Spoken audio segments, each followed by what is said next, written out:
ሰላም ጤና ይስጥልኝ እንዴት አላችሁ? በዛሬው ዕለት እንግዲህ የተፈራ ብርጌድ ዋና አዛዥ ሻለቃ መንበሩ ጌታ መከላከያ በወሰደው እርምጃ እንግዲህ የዘመነ ቀኝ እጅ ሆኖ እስከ መጨረሻው ተሸኝቷል ማለት ነው። እጅግ በጣም በሚገርም ሁኔታ ነው። ስለዚህ የተፈራ ብርጌድ ዋና አዛዥ የሆነው እሱ ብቻ ሳይሆን በተለይ ደግሞ ከእሱ ስር ሆኖ የሚያዛቸው እስከ መጨረሻው ዶግ አመድ አድርጓቸዋል ማለት ነው። እጅግ የሚገርም ነው።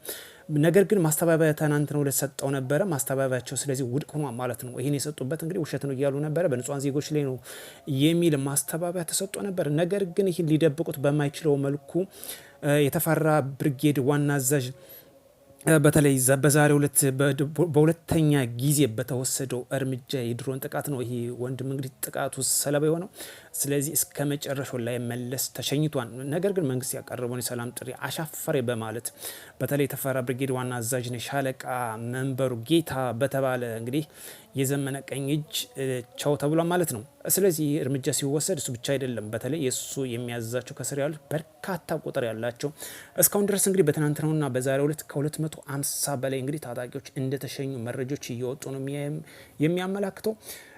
እጅግ በሚገርም ሁኔታ እስካሁን ድረስ እንግዲህ በምስራቅ ጎጃም በተለይ የሚንቀሳቀስባቸው ዋና የሚባሉት እንግዲህ ደጋዳሞት፣ ጎንጅ ቆለላ፣ ደብረ ኤልያስ እነዚህ መሰረት አድርገው ሲንቀሳቀስ የነበረ እንደሆነ ነው መረጃዎች የሚያመለክተው። ይህ መረጃ ቀጥታ ከራሱ ከፋኖ ነው።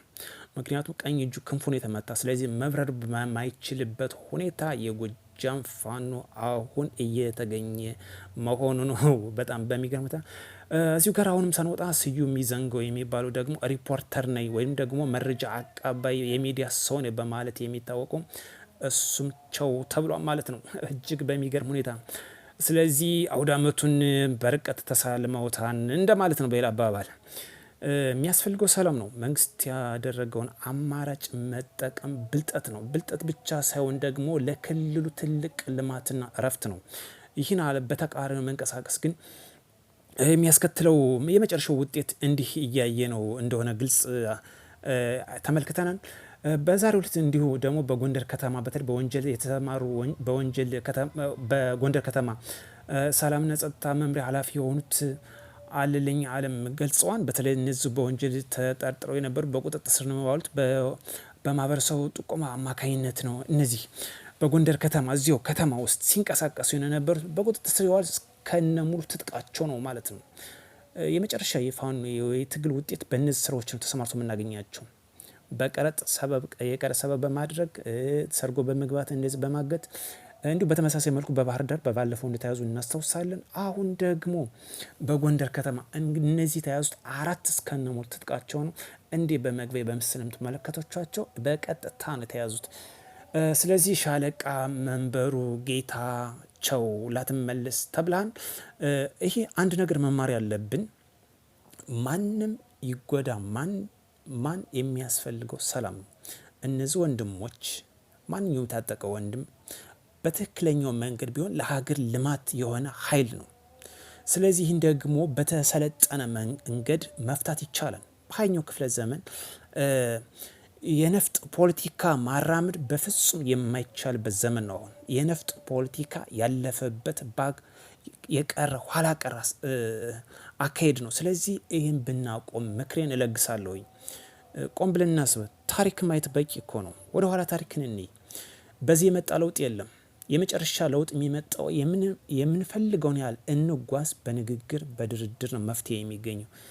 የምንም ያህል ጊዜ ይጨርስ የመጨረሻ መፍትሄ የሚገኘው በዚህ ብቻ እንደሆነ እናውቃለን። ከታሪክም ከየትም ብንሄድ በቅርቡ ፕሪቶሪያን ማየትም ራሱ በቂ ነው።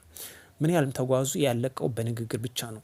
ስለዚህ የኛም የሚያስፈልገው በክልላችን አሁን እየተካሄደ ያለው የመጨረሻ ግቡ በንግግር እንደሚያልቅ ምንም ጥርጥር የለኝም። ነገር ግን ይህ ከመሆኑ በፊት ምናራዝምንን አሻፈር የሚሉ ከሆነ የመጨረሻቸው አሁንም ይህን እየመሰለ እንመለከታለን። ስለዚህ ሻለቃ መንበሩ ጌታ የተፈራ ብርጌድ ዋና አዛዥ የነበረው እሱና እሱ የሚያዘዛቸው ሙሉ ታጣቂዎች ዶግ አመድን የሆኑት በዛሬው ዕለት ማለት ነው። ትናንትና የድሮን ጥቃት፣ ዛሬም የድሮን ጥቃት በሁለት ተከታታይ ቀናት እጅግ በርካታ ታጣቂዎች ከ250 በላይ ነው እንግዲህ ለዚህ ጥቃት ሰለባ የሆኑት ማለት ነው። ስለዚህ የሚያስፈልገን ሰላም ነው። ስለዚህ እኛም ደግሞ ተመለሱ እንላለን። እምቢ ካሉ ደግሞ እርምጃው ይቀጥላል። ግድ ነው።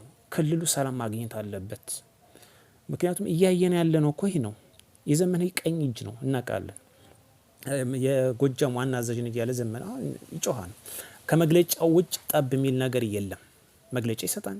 ከመግለጫው ውጭ መሬት ላይ ጠብ የሚል ምንም የለም። ግልጽ ነው። ስለዚህ መንግስት ያቀረበልን መጠቀም ብልጠት ነው። በሌላ ቪዲዮ እስክንገናኝ ሰብስክራይብ በማድረግ ጠብቁን። ቻው